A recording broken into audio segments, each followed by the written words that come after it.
This is a Film Stories original podcast.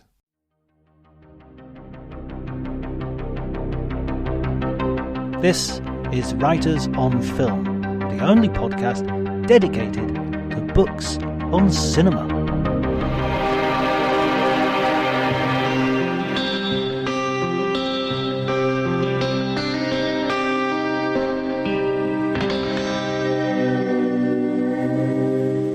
Hi everybody and welcome to Writers on Film. My name is John Bleasdale. I'm a writer and film critic, and today I'm delighted to be celebrating Noirvember by talking to an expert on noir films who's got a new book out, Through a Noir Lens, Adapting Film Noir Visual Style. Sheri Chinen Biesen is a professor on cinema, and she is the author of several books on noir, in fact. Thank you so much for joining me, Sheri. Oh, my pleasure. This wasn't planned to be specifically a Noirvember podcast, but I looked at the calendar and I thought, oh, there it is. Excellent. Yes, it's wonderful. This is only your latest book on noir, film noir. When did your fascination with this particular genre begin? Decades ago, when I was a young undergrad student at the University of Southern California, USC Cinema School, and I was turned on to film noir. This was like in the 80s. And then I started serious noir research when I decided this is kind of a second career for me. I worked as a writer for several years. And then in the 90s, I decided to go back to cinema school and pursue becoming an author and an academic and professor. So I began my noir research back in the 90s, did a master's at USC Cinema, and then did my Ph.D., cinema. Basically, I'm a film historian, and I did my cinema degree at University of Texas at Austin. Did my dissertation, I'm an archival historian, so I did a lot of primary archival research at many archives, including the BFI there in London, but also, most of my research is in LA-based Los Angeles archives like USC and the Academy of Motion Pictures and UCLA and so forth, where I look at the original records when filmmakers were making the films behind the scenes, the production memos and so forth. And I basically pieced together the history of when these films were actually made. So I've looked at the original documents, for Double Indemnity and The Big Sleep and Out of the Past and these, so forth, these very famous noir films, classic noir films. So I turned it into an academic paper that became an article that became kind of the cornerstone of my doctoral dissertation, which was on film noir, the wartime Hollywood filmmaking climate and its impact on the actual material conditions of making these noir films in the 40s in Hollywood. And then that became my first book, a Blackout, World War II and the Origins of Film Noir.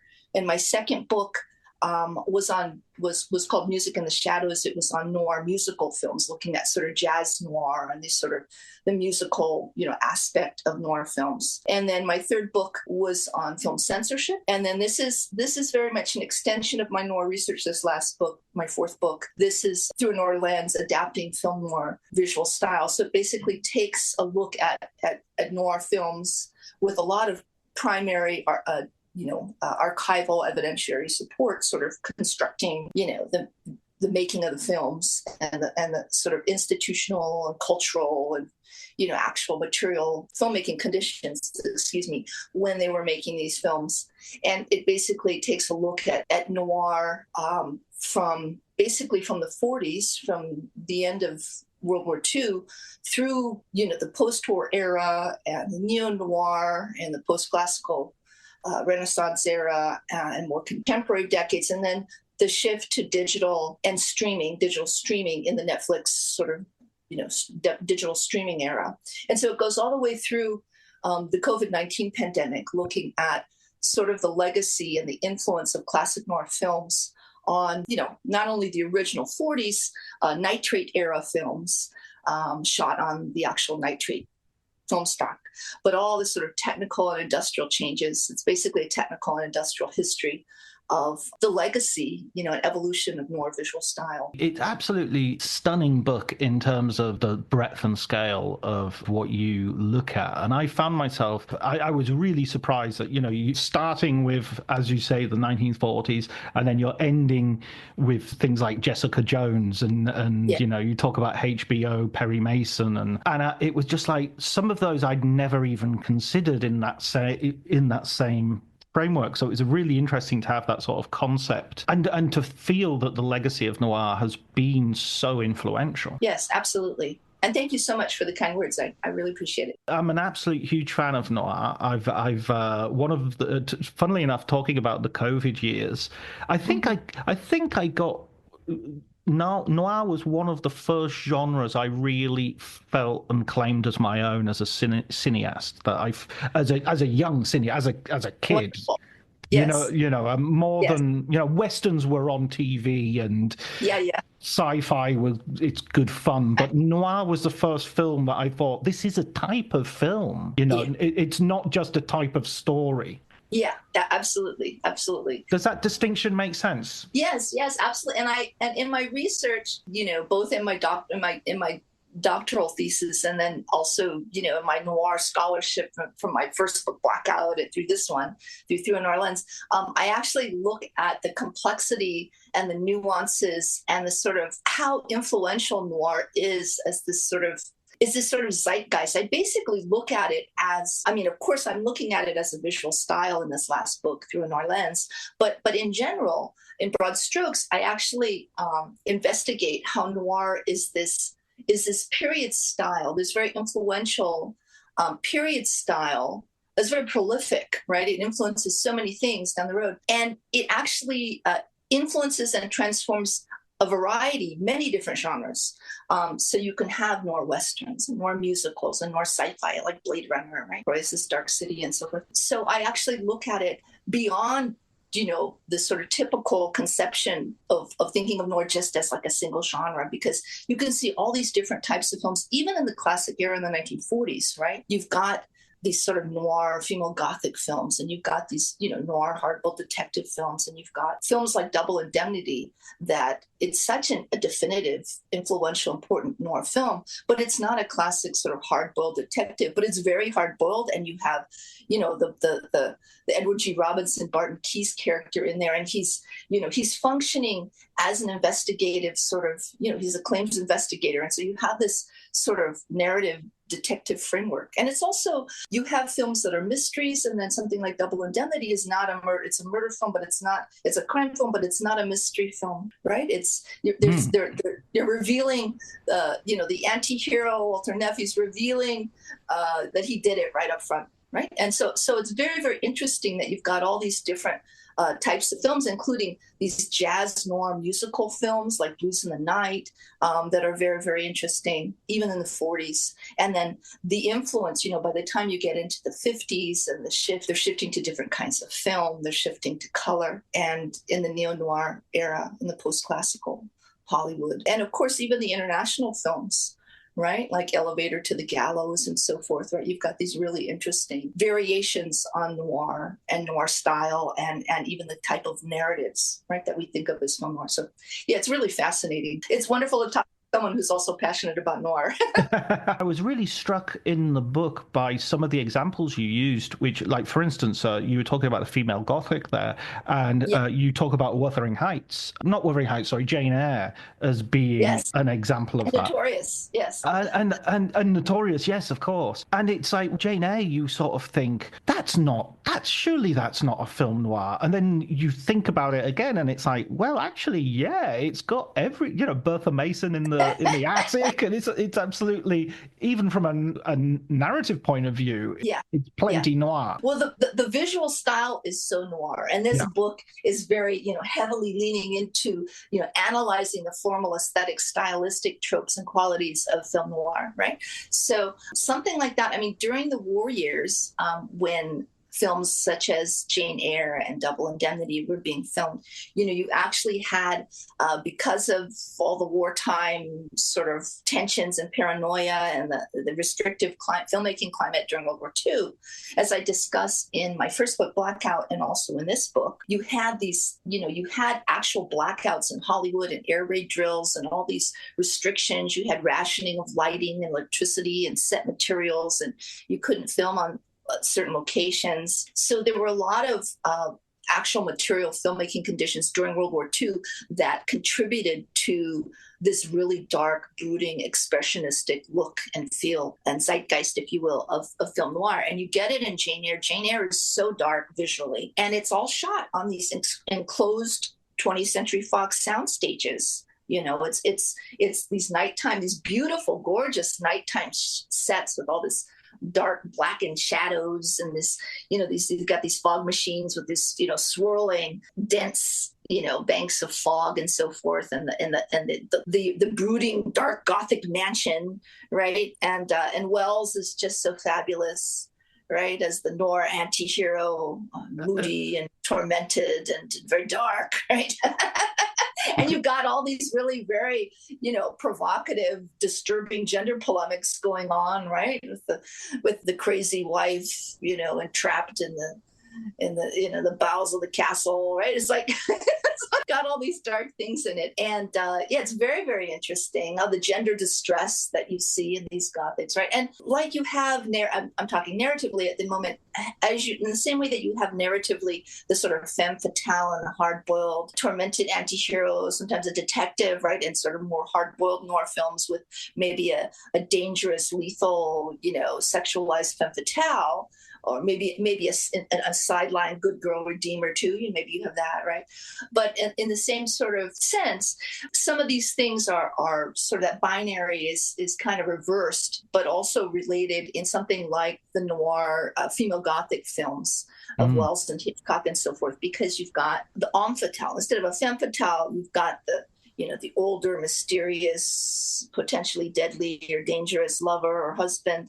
You've got, so there's an homme fatale there, and you've got the young, more naive ingenue, right? Who usually survives by the end of the film, but sometimes, but she may think that they're trying to kill her, right? And there's all these, I've done a lot of work on Gothics too, and I'm working on another project, so I'll probably have more research coming out in that terrain in the future. But I'm just coming off of this book. There was a lot of the gender and the Gothic stuff that got cut that sort of moved into another project. So we'll see if I get the energy up to finish that one next. But definitely, I can see how there is an overlap as well. But I wonder, for our listeners who may be less versed in noir, there's two questions that I want to have. First of all is, can we sort of give a kind of broad strokes definition of both the visual and the narrative aspects of noir, and then a little bit of a sense of the history as well. When are we starting off with that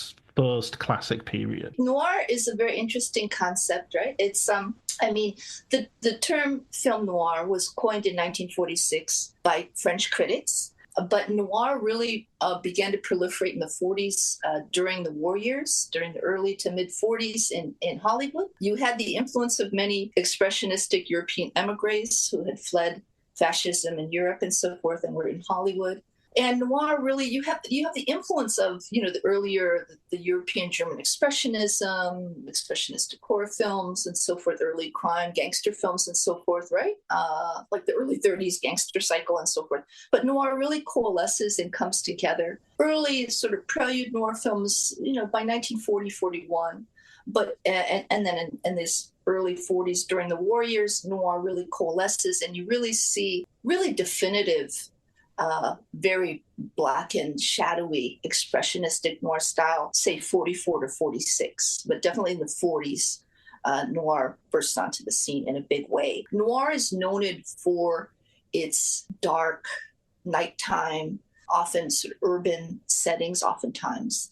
The sort of, the American urban jungle, right?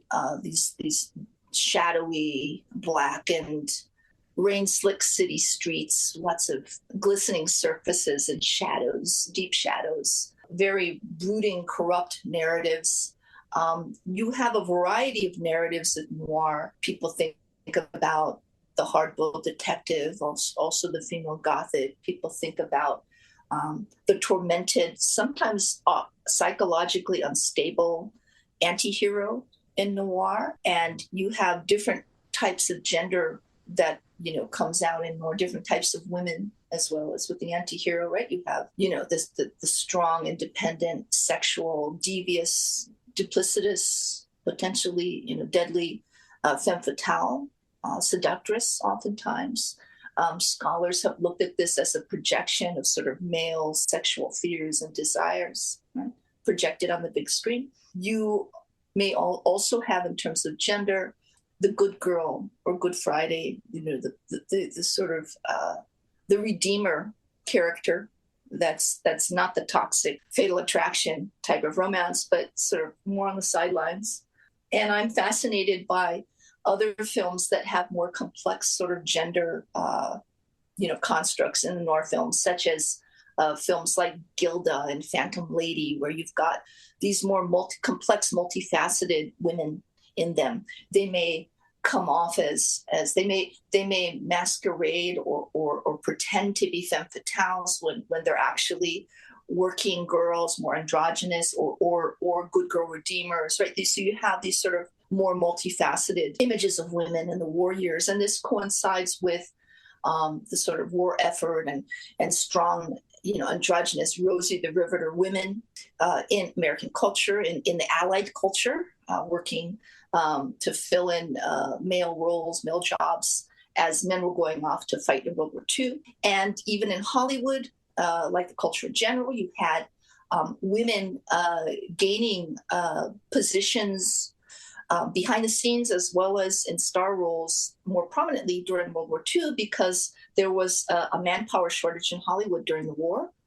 And you had, women writers and producers, such as Joan Harrison, who was a protege of Hitchcock, who produced Phantom Lady, and Virginia Van Up, who rose from a writer to a producer to one of the most powerful women in Hollywood during this time, a production executive running Columbia Studio under Harry Cohn from January 45 through 47. And so she produced Gilda, and you have these, women behind the scenes that were coinciding with stronger gender roles in these noir films, in the films that they were, writing and producing, for example.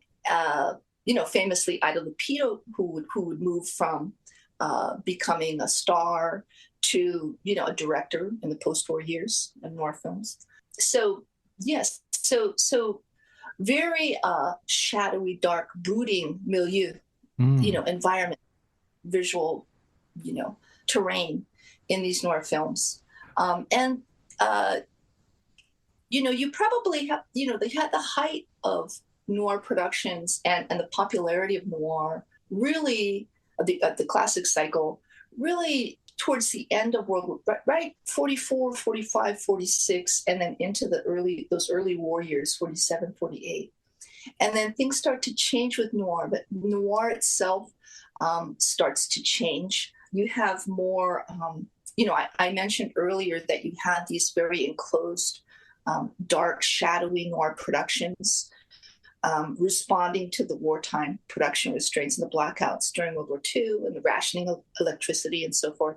And then after the war, you start to see noir being lighter. They moved from what was called newsreel style during World War II to a type of cinematography that was called sort of semi-documentary style, and more shooting outdoors in broad daylight and sunlight, bright sunlight on outdoor locations, and sometimes, outside the urban centers. And then by the time you get to the 1950s, the narratives, of course, are changing, and the film stock itself is changing. The nitrate stock was really gorgeous and really beautiful for film noir. The blacks were jet black, which was really iconic of film noir, and the whites were this sort of harsh, nice sharp contrast with the white, sort of for that contrast with your noir shadows and so forth, right? You think of the visual iconography of film noir. You think of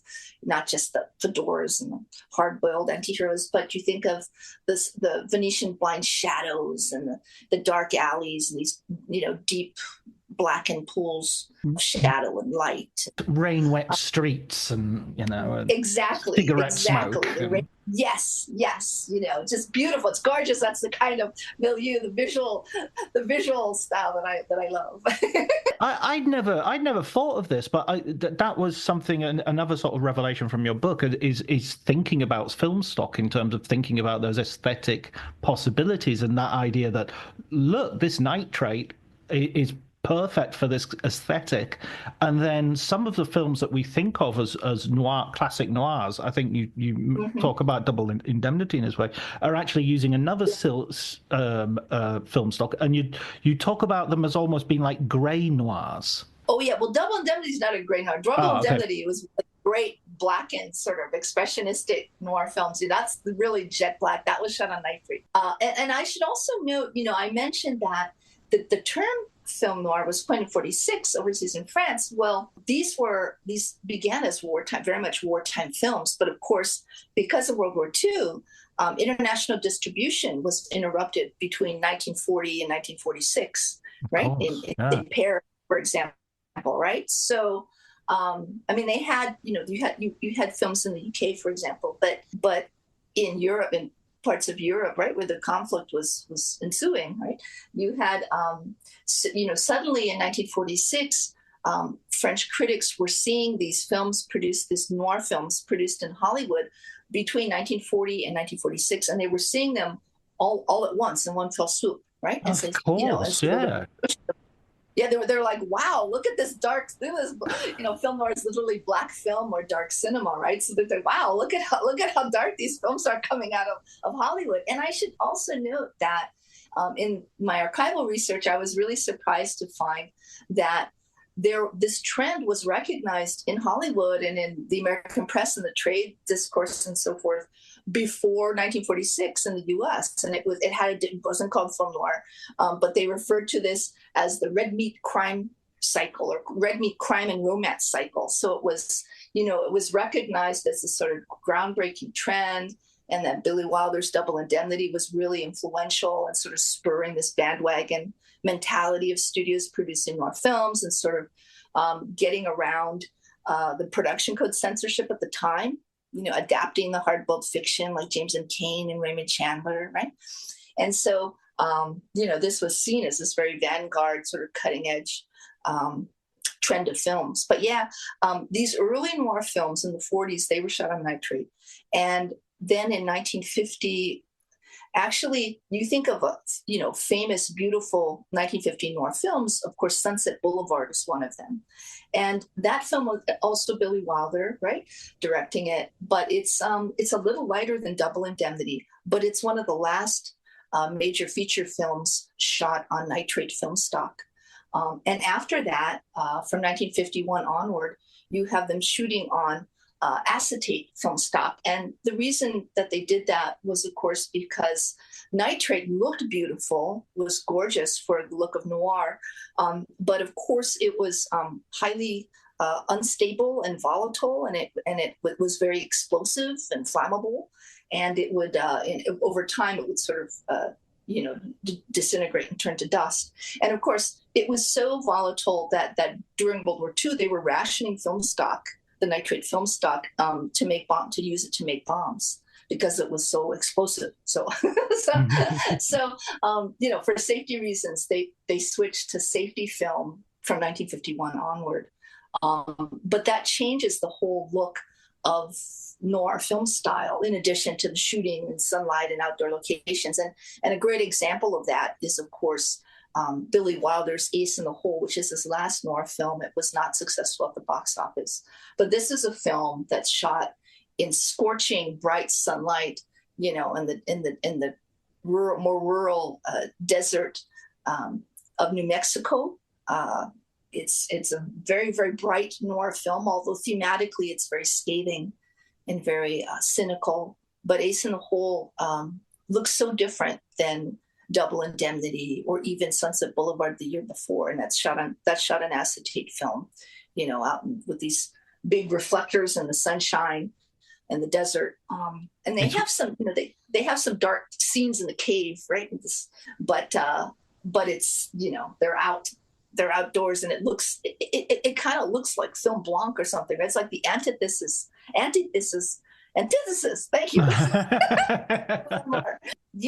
It's very, very different, although it's narratively very, very dark and disturbing and brooding.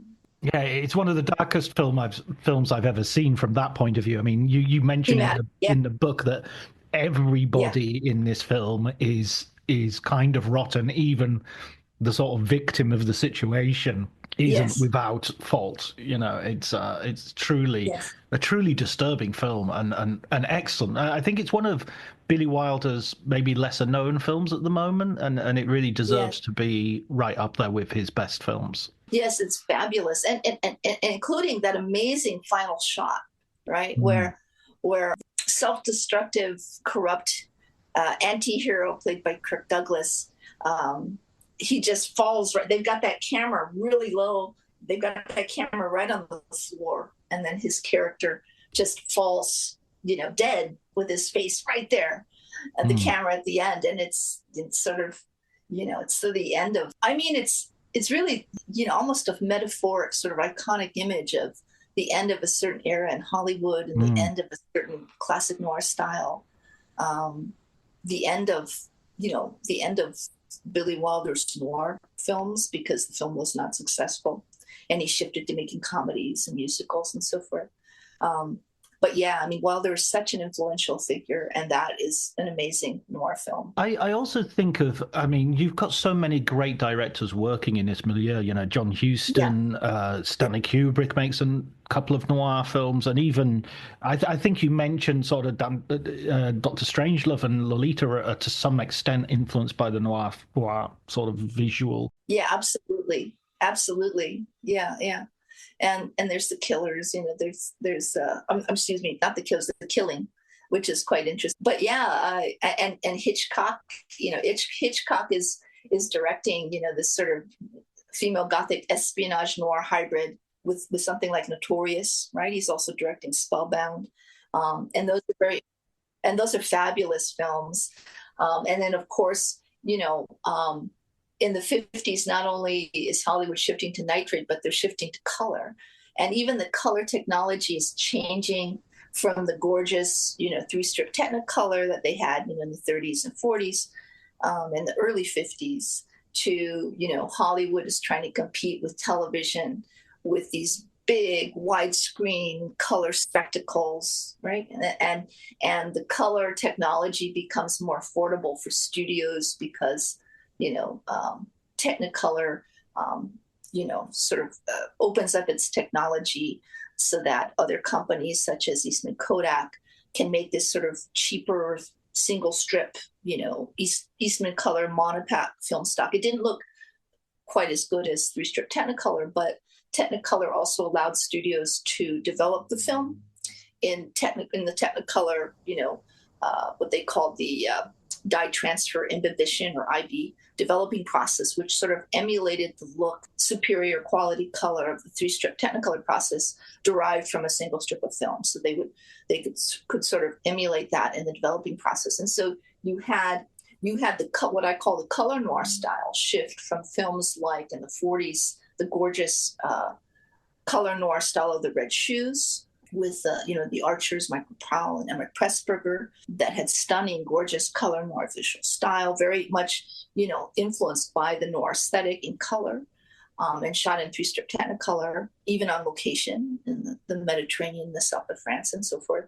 And then you had other color three-strip Technicolor noir films, such as Niagara with Marilyn Monroe, such as The Barefoot Contessa. And then you have these gorgeous color noir films, in widescreen that were shot in Eastman Kodak monopack stock and oftentimes developed in Technicolor, such as Hitchcock's Rear Window, North by Northwest, such as George Cukor's A Star is Born with Judy Garland and James Mason. Incredible performance by James Mason in that film. And so many other films, including, noir musicals. So not only A Star is Born, but something like West Side Story, which is really very much influenced by these earlier sort of noir and color noir traditions and aesthetics that you see. So I find that really fascinating, all this sort of technological industrial changes and stylistic changes in the noir look and feel and style by the time you get to the 1950s. West Side Story I'd never thought of as a noir film, and then when you say, oh wait a second, but Bernstein did the score for On the Waterfront as well, and yes. And you start thinking of, wait a second, West Side Story, you start remembering, oh, there's all the fire escapes and there's the land between the buildings, which the guys, and it's like, yeah, God, it's all there, isn't it? It's all alleyways and, Yes. And I interviewed Robert Wise years ago, and he referred to it as a noir musical. And of course, Wise had been directing noir films, right? He'd been doing these earlier, 40s films or even films like The Setup, right? And of course, he edited Citizen Kane, right? So, he had worked on noir films, he directed noir films, and it was his first musical. It's not as bright and out on location as, say, Sound of Music later. Yeah, Sound of Music is not a noir musical. It's not a noir, no. There are Nazis, but it's not a noir. I mean, it's important to say, where there's definitions have to be. That's right. have to have their negatives. That's right. Yeah, no. I mean, he talked about how, he really wanted to film the opening of West Side Story on location in Manhattan, and they did that, right?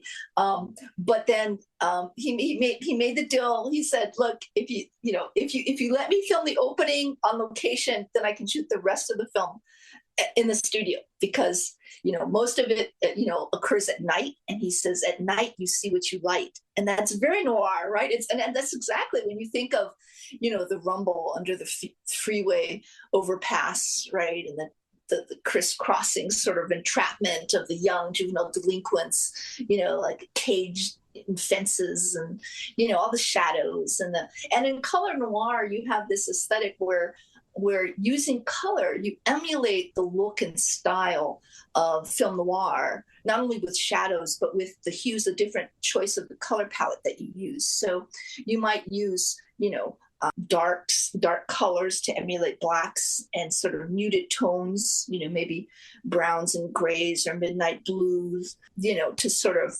emulate the look of black and white. And if there's a dominant color, you may have splashes of red or scarlet red that sort of to suggest and signify, danger or blood or caution or love, death, and you see that in these films, whether it's in these color films, whether it's West Side Story or A Star is Born or Rear Window. Even the scarlet dress that Hitchcock has Eva Marie Saint wear in North by Northwest, right? So you've got it, and of course Marilyn Monroe as a seductress in Niagara, And Niagara is interesting because you've got the outdoor location in Technicolor of Niagara Falls, but then you've got these very dark, shrouded, enclosed. She dies. She's murdered, and you've got these overhead shots and with the deep shadows and the bars of entrapment and everything. In that film as well. So it's very interesting. Yeah, I love that the section on Rear Window and how this artificial environment of complete control has been created, and it is sort of like a metaphor almost of what noir is doing entirely, because it's all happening in this box called the studio. Yes, I mean, like Jane Eyre, was shot entirely on these enclosed sound stages, a decade earlier, right? What Hitchcock's doing in Rear Window is so interesting. Originally he thought about shooting it on location in Greenwich Village in New York City, but he didn't. He had some of his photographers go out and shoot some test footage, And he didn't like, he didn't like the look of the lighting and the color and the image quality. He didn't like, what he saw. And so he famously sort of emulated the look of Greenwich Village in New York City entirely on a soundstage, a huge set on a soundstage, one of the biggest at the time that had ever been built. And it was amazing. It's amazing when you watch it. It was such an elaborate set. They had to dig a floor into the basement, and they had sets going up 5 stories into the rafter. The lights were very, very hot for the actors.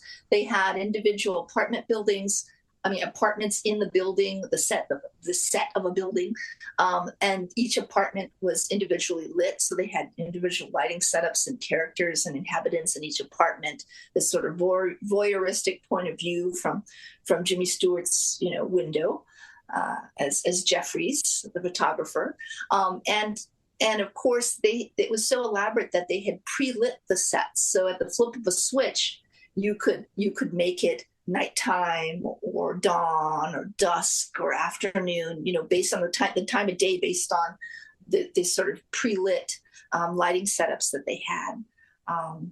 But yeah, Hitchcock is very much emulating the shadowy, enclosed, dangerous look of, deadly milieu of film noir entirely on an enclosed soundstage, and in this case, shot in widescreen in color. They shot it in Kodak Eastman color and developed it in Technicolor to get that better, richer color aesthetic, from using the Technicolor process when they developed it.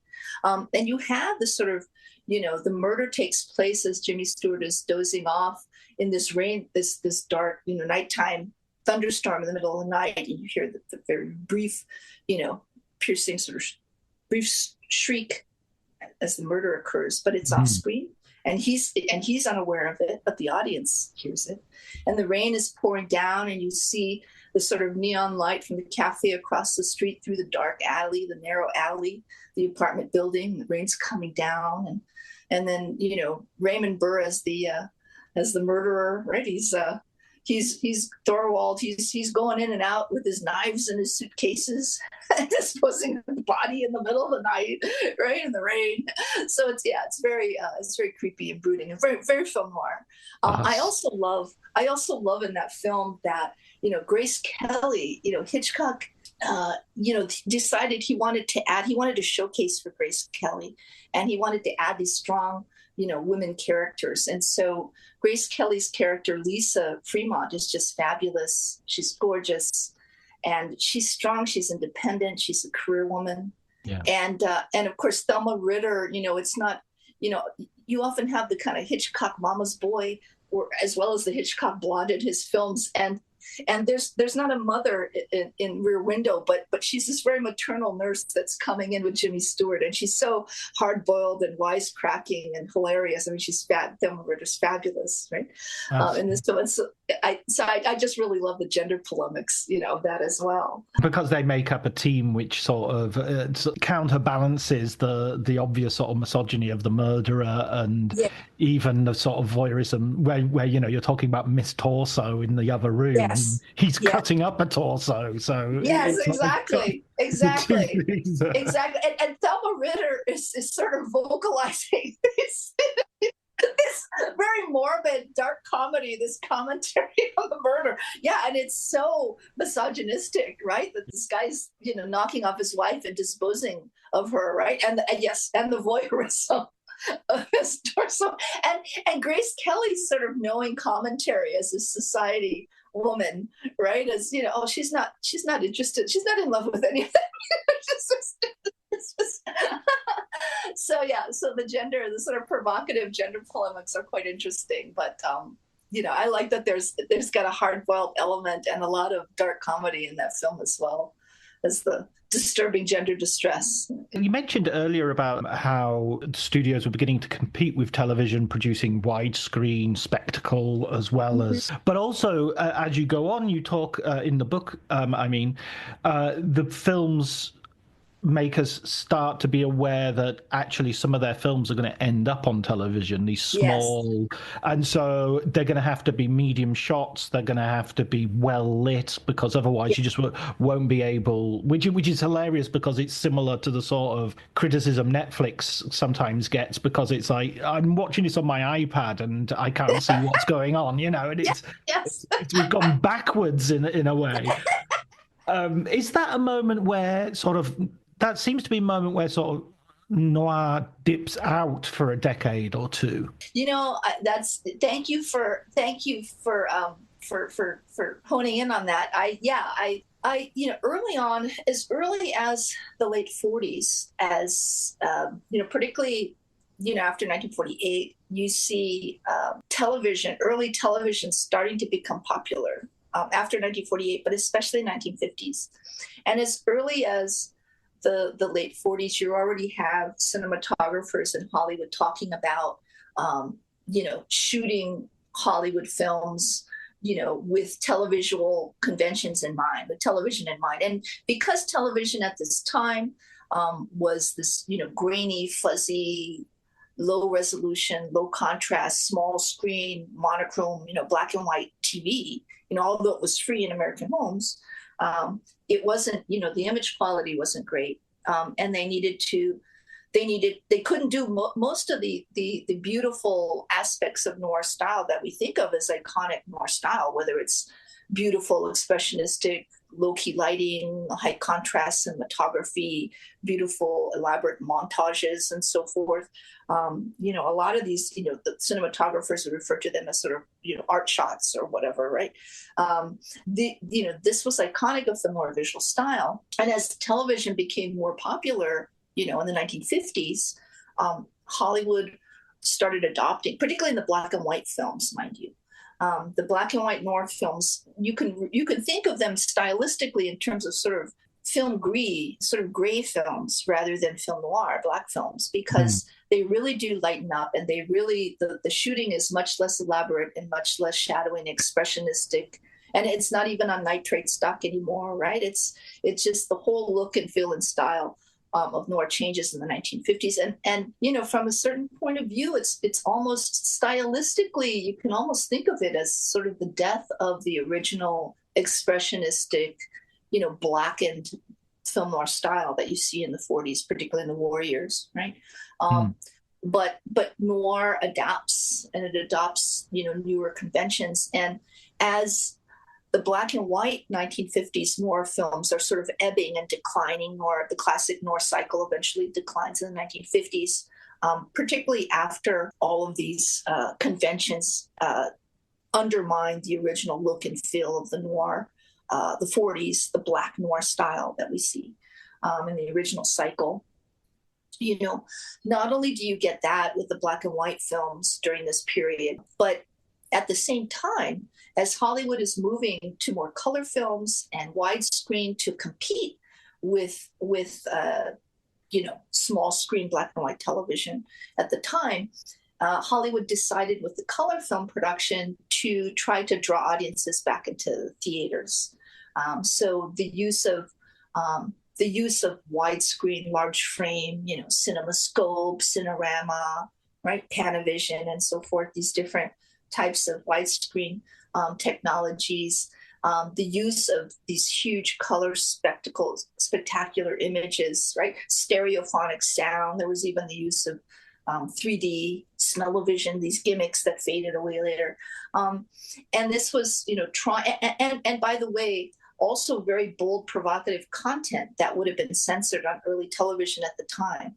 And so you see that in Rear Window, you see that in Stars Born and North by Northwest and West Side Story.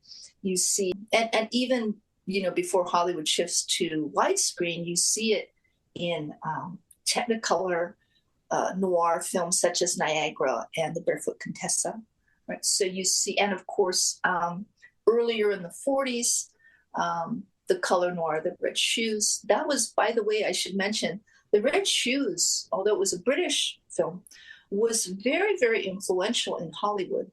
So much so that it came out in 1948. It was so influential that by the early 50s, it would become the most successful British film ever released in the US.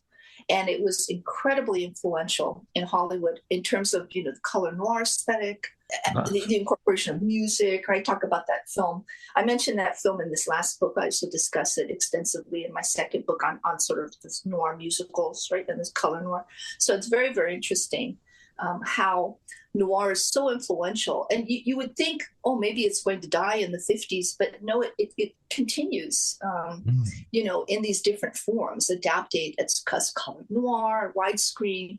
And then, of course, after the end of the classical Hollywood era, by the time you get into, say, the late 60s and the 70s and onward, 80s, 90s, new millennium, you see different variations on noir and the legacy of noir in these sort of post-classical, neo-noir productions, both in the US and overseas. Right? So very, very, very, very interesting how adaptable the noir visual style and the legacy of it is, Absolutely. I was thinking, there's pictures of it in your book, Jean-Pierre Melville, Le Samurai. Yes. And then you have Gene Hackman in both The Conversation and Night Moves, I think would be key sort of neo-noir.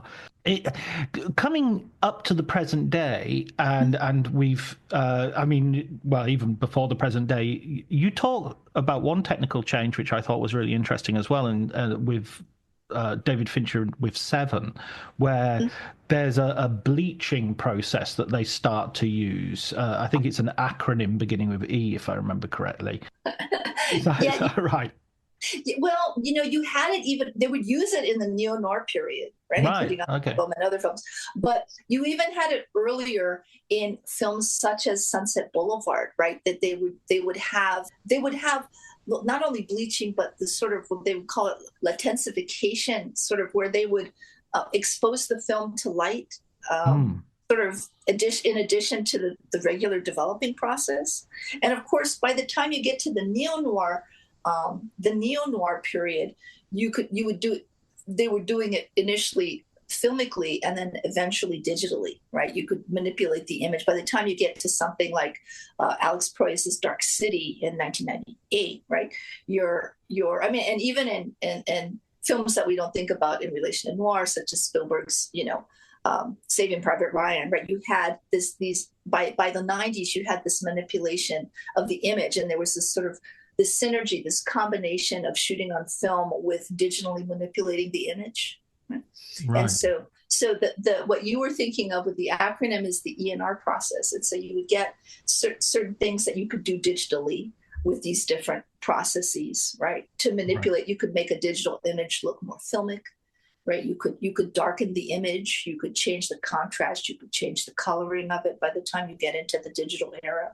But even in the sort of early, if folks have seen Alex Proyas's amazing 1998 Dark City, that's just a gorgeous, beautiful film. And they shot that all on enclosed studios and Fox sound stages in Australia.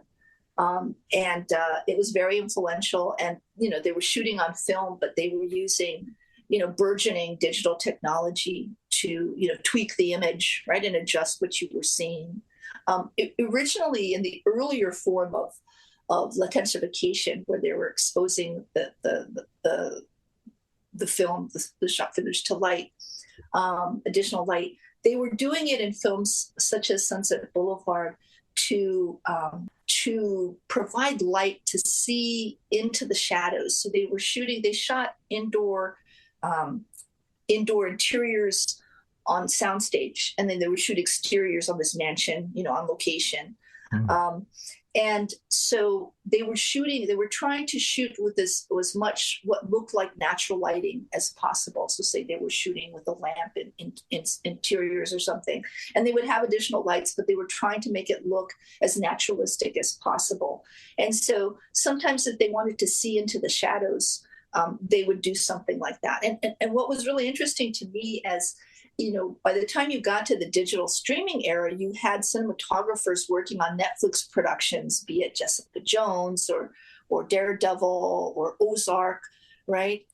As well as HBO productions such as Perry Mason. And the cinematographers were talking about using some of these techniques to try to either darken your image or to see into the shadows, right?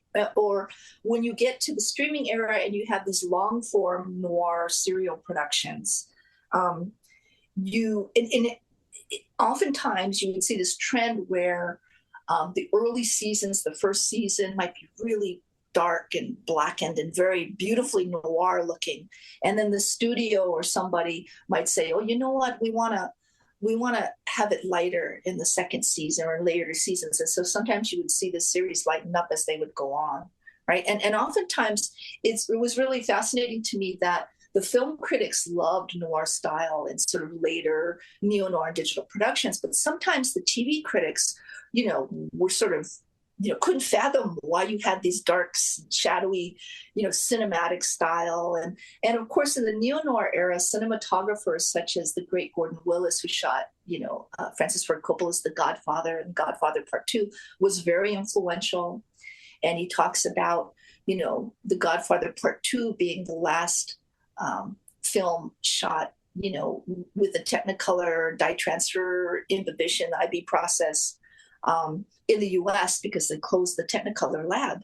And so in the digital era, you even have TV critics complaining that, these long form noir productions, they're so dark, they're too dark, and they look too cinematic, and they look too much like, like they're just influenced by Gordon Willis. And I laughed. I thought that was hysterical. I was like, well, this is why they're so good. They're influenced by the best cinematographer who's worked. And so exactly.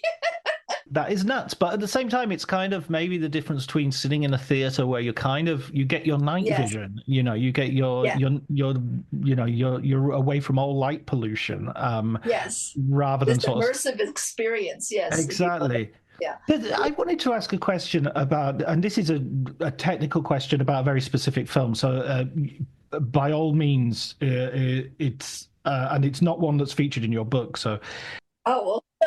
At least I don't think it is. Maybe it is actually. But anyway, Jonathan Glazer's Zone of Interest recently makes a real point of the darkness. It's part of the publicity. It's part of the actual the film. There are several moments in the film in which the screen goes black or characters look into darkness.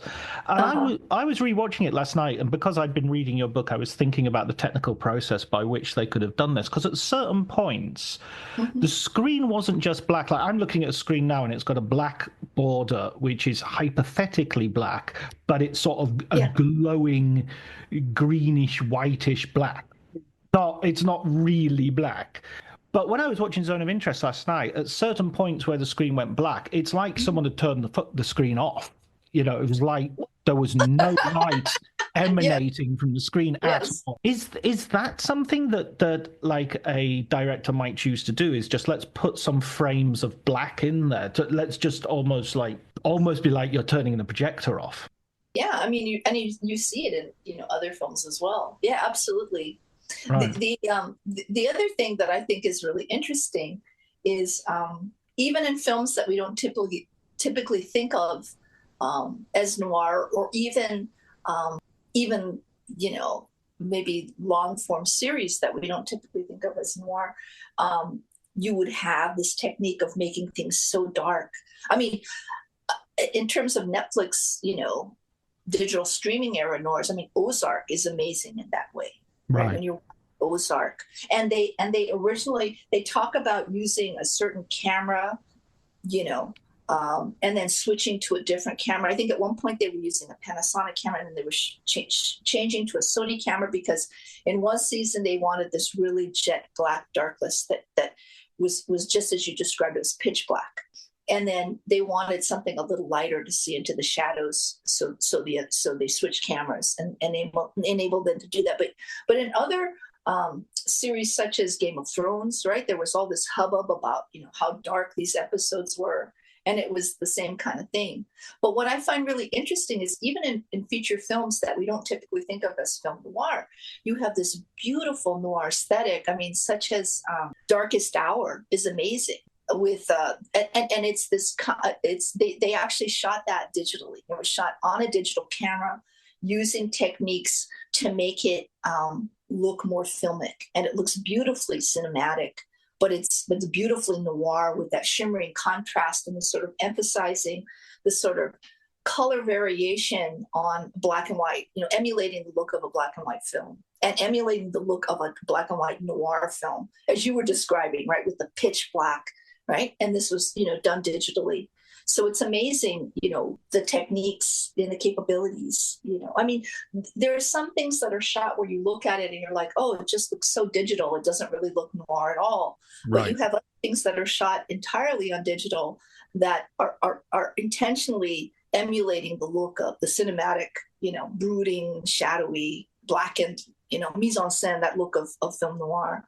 And I find that really interesting, really fascinating. That's amazing. I'd like to, because we're coming to the end of today's show, I'd like to ask you if you could recommend for our listeners who might not, obviously your own books come highly recommended, but a book that you would like, you would recommend that either you found in your own work or would be a good introduction to noir for some of our listeners who might be wanting to read further. On film noir, well, this, my last book, Through a Noir Lens, Adapting Film Noir Visual Style, is an extension of my first book, which sort of lays out the origins of film noir and explains that. So they might want to also take a look at Blackout, World War II, and the origins of film noir.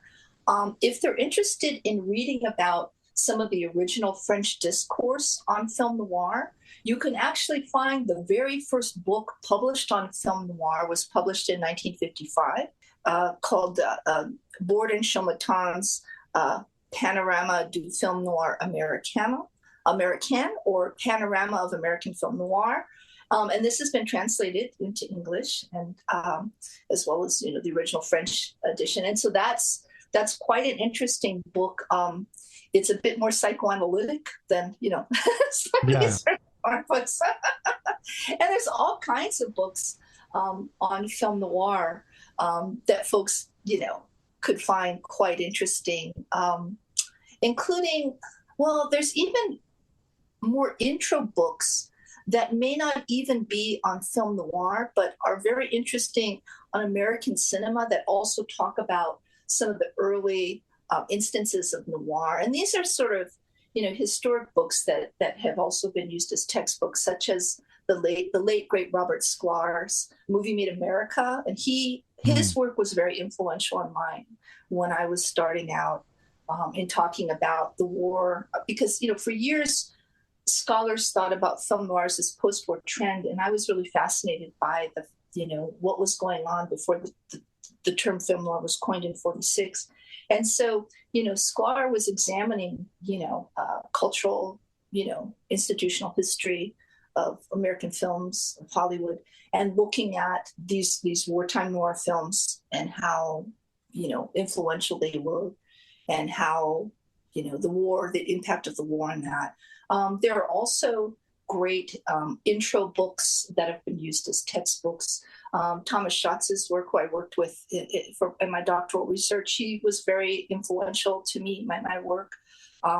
He has an early book on Hollywood genres, which talks about film noir, but more in terms of the hardboiled detective. But in his 1940s book, most people know of his work, The Genius of the System, but his book, Boom and Bust, American Cinema in the 1940s, he was finishing that as I was working with him. And it's an excellent book. It's more of a reference book. It was fabulous. And he talks about the female Gothic and the hard-boiled variation on that. And so Robert Sklar and Thomas Schatz are very, very influential to my work and my thinking of American cinema and film noir. But I could go on and on. I worked. You've given us a great list there. I think there's a lot of names there for people to get their teeth into, and but obviously I would recommend that they begin with Through a Noir. Oh no, maybe even begin with Blackout, and then go to Through a Noir. Yes, absolutely. It's sort of a follow-up, sort of a sequel. For years people Blackout was a very influential film. Influential noir book on film, Sure.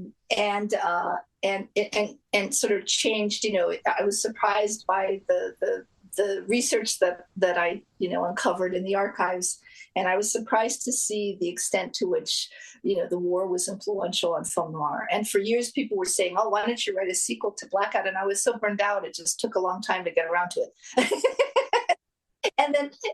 And by the time I started working on Through in New Orleans a few years ago, I had been doing a lot of work on Netflix and the digital streaming era and these sort of new digital sort of noir styled, productions that were I saw as heavily influenced by the classic noir cycle. And so I decided, in following up Blackout, that I wanted to pick up the threads from the 40s and Blackout and the end of the war years, through the post-war neo-noir and the digital streaming era. And I was also, during the COVID era, I was really, I was surprised by, the noir productions that you see coming out of, studios and streamers like Netflix, whether it's Del Toro's, remake of Nightmare Alley, which was, I thought, fabulous. Superb film. Fabulous. I just loved it, both in color and in black and white, right? And a black and white version too, which was gorgeous. And even, Netflix remaking a digital film version of Hitchcock's Rebecca, right, which had a different sort of zeitgeist going on, more of a color noir thing, with the visual style in that. So that was really interesting. And if I recall, I believe both of those films were shot digitally, but they intentionally strive to emulate the look of filmic, cinematic, classic noir style, in films like that. And so that was really interesting. Well, that sounds like the best way for us to round off this discussion, and for us to celebrate Noirvember. And I know there are a lot of people out there who are looking at letterboxed lists of films to watch, and I hope you're going to do a more informed deep dive into noir, because it's such a wonderful genre. Thank you so much, Sheri. I really enjoyed our conversation. I really appreciate your time. Thank you. My pleasure. I really enjoyed it. Thank you.